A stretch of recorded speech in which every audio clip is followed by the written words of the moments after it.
I think that we can use it because of the fact that it has a visual appeal. It is simple, it is relatable, and it has an emotional impact that can help to pass across complex messages in a very accessible and memorable way. Remember, when people see things, it's easy for them to remember. So, the reason why we chose cartoons is because it includes a wider audience. Videos are good, but cartoons are a little bit different because it includes even children. Children pay too much attention to cartoons. So instead of working just with the elderly ones, we are going to include children. And we know that a plan is usually very effective when we begin from the base and take it right up instead of starting up and forgetting about the younger ones. So we start from the younger generation and train. Okay, next slide, please. Okay, WiM-Africa's advocacy and sensitization goals include, I was working with the goals, which are raising awareness of women's role in mining. We equally have challenging cultural stereotypes and workplace discrimination, educate communities and policymakers, promote gender inclusive policy reforms, and to build public support for women miners. So these goals, how are we going to use cartoons in order to advance these goals? Now, why are we using cartoons? The reason for using cartoons is because of its simplicity, its clarity. Thus, it communicates very complex issues using images in an interesting manner, and it includes a very wider audience. When you make it interesting, everybody will definitely want to be part of it. The second reason is because cartoons are very engaging and they attract the attention of people across age groups, even literacy levels. Even someone who has not gone to school can easily understand um, from a cartoon perspective than from just general videos. Then equally, we decided to use cartoons because they are also memorable, humorous, and the storytelling sticks. Remember, when you just teach a child something, it's not as easy to incorporate as in when the child, if you narrate it in the form of a story, the child memorizes it better. And then when you put in some fun in it, the child might just use that fun time to remember what you said about the story. So we think that the cartoons are going to be very memorable and it's going to stick more and you include a wider and a better audience. Equally, it is adaptable. Its adaptability, as far as digitalization, we know that we're now living in a very digital world. It's easy to incorporate it. For example, during campaigns and training tools, posters, stickers, GIFs. For example, if you are using a cartoon sticker, you can create a cartoon sticker for women in mining, and it's easy for it to spread in social media groups like WhatsApp. So the message goes easy with the image of a cartoon. Next slide. Now, how cartoons fit WiM-Africa's action plan? How can the cartoon fit in this plan on which we are working? One, the plan of public awareness, to create public awareness. How do we use cartoons to create public awareness? We can bring in comic strips featuring women miner stories. So you can bring in a cartoon story, and the goal behind it is going to be that of a female miner or a woman, a woman who is involved in mining, for you to pass across the message. That's how you pass across you give pass across the message, or you sensitize the public. Equally, policy advocacy. We can use satirical cartoons in order to criticize inequality in our community, or the relegation of women to the background as far as cartoons, as far as mining is concerned. You can create a cartoon in which you're criticizing or you're satirizing the fact that women are left out. In that case, you're creating a gap for the policymakers to see that they are lacking in something. Community sensitization too. We can come up with posters illustrating women's rights in order to pass across our message. Youth engagement. How do we engage youths in these two as well as cartoons are concerned? We can create animations for schools and online platforms. And then capacity building.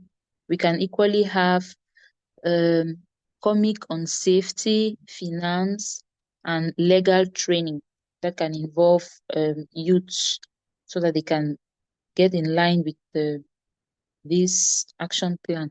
Next slide. Now, an example of a cartoon campaign, we are going to be working with a sample cartoon. What can it be? What's the storyline? What's the plot? We can have a storyline of a female miner who overcomes cultural and societal resistance and she becomes a leader. Remember, sometimes it's not just all about the men relegating us to the background. Sometimes it's just the culture, our culture. Some cultures do not allow women to hold some strategic positions in the society. So when we break those barriers, it's possible for us to create a change, and we can do that using cartoons where a woman is the protagonist and the story behind it is the fact that she breaks some cultural norms and some societal norms and she succeeds in life. Then what's going to be the objective of this cartoon? It will be to break the stereotypes and to highlight empowerment and bring out policy gaps. This is where our stakeholders now come in. Then we can equally have what's the medium? We can use comic strips, we can use WhatsApp images, and we can use community posters. Now, how do we implement this? We can use policy dialogues through visual summaries of gender gaps. We can use community workshops like training tools for field outreach. We can also use social media where we do shareable cartoons for mass mobilization. And we can use print campaigns like posters, flyers, and newspapers. Next. Now, the proposed steps for WiM-Africa in implementation. What are the steps that WiM-Africa can use in implementing this idea? We have to first identify key advocacy themes like what? Like safety, like access to finance. When we first of all identify the areas of advocacy, then we can come up with cartoons related to those areas. Secondly, we can partner with African illustrators, cartoonists. This can help us to grasp the concept better in professionalism. We don't just come up with something that is not up to standard. So we work with the professionals by partnering with them to ease the bringing up of this idea and the implementation. We can equally co-create local language content. For example, we can have a cartoon in Mungaka, that's a language in Cameroon. We can have in Igbo, that's a language in Nigeria. We can have in Swahili. It makes it more contextualized and realistic. So a woman who is maybe from the rural area would feel like me too, I belong, I can be part of this, even if I'm unable to speak English, even if I'm unable to speak French or any other international language. So it includes everybody. Next, we can have launch pilot campaigns from selected regions. So when we want to launch this, we can make sure that all regions are included so that nobody is left out. And we can also we measure the impact and refine approach. So we see how from the regions where the launch is going to take place, we see how it has been implemented, we see the successes, we see the failures, and we see how we can change approach or we can foster the ones we already use if they are successful. Next slide. Now, the long-term integration. In the long run, what are we going to do? How are we going to integrate these cartoons in a long run? Now, we can create a cartoon content library for WiM-Africa chapters. From the last presentation, the executive director mentioned that Cameroon does not have, I think, WiM chapters already, and I was trying to see if I could apply for one. I think I already did that, and I'm waiting for feedback.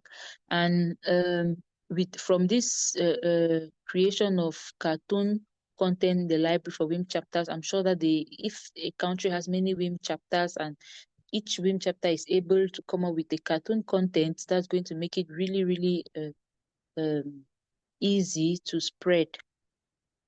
Now, we equally have built a visual advocacy toolkit. As we earlier said, when there are some children or there are some people that it's easy for them to retain things that they see better than things that they hear. So if we can have a toolkit, a visual toolkit is going to help so much for advocacy and sensitization. We equally have host regional cartoon contests to promote inclusion. So we can have cartoon contests in order to include everybody, and then maybe see how we can run it, maybe per country or per region or according to chapters. That's going to depend on us. And lastly, we have collaborate with the radio and TV to adapt cartoon into audiovisual formats. And we could equally add that maybe some cartoons that have been created for this purpose can equally be, I don't know, presented on some TV, in some countries, like we used to do. I don't know if that applies in other countries, but in my country, there are particular periods of the day where there are particular shows that they present. So you can take that slot of the TV and opt that, okay, you want to present this cartoon, and maybe many followers are going to follow the show, maybe because of the content, or maybe because it is a cartoon, or maybe because it has to do with something that concerns them, especially the women. So for the TV shows and radio shows, I think it's really going to go a long way to include everybody that is willing to follow WiM-Africa to work in such a way that women are included in mining, or are not seen as people who are trying to be stubborn and do what they are not supposed to do, or something like of that nature.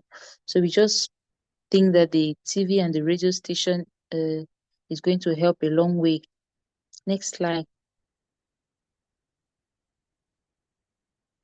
Okay, so I will end by saying that a cartoon is very capable of saying what a report cannot say in a faster, funnier, and more unforgettable manner. You can carry out a project and decide to write a report of 30 pages to say how it went, or you can decide to report it in the form of a cartoon of maybe 5 minutes. And that is really going to say a lot in an interesting manner. Someone will not take 30, will not take like 5 or 6 hours to read a 30 pages report, or 1 hour to read a 30 page report, will find it interesting reading a 5 minute cartoon that says it all. So I think that a cartoon is easier in passing across a message and including a wider audience.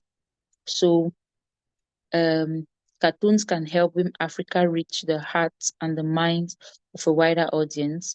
They turn complex advocacy into relatable and actionable content. I'll end here. Thank you very much for listening.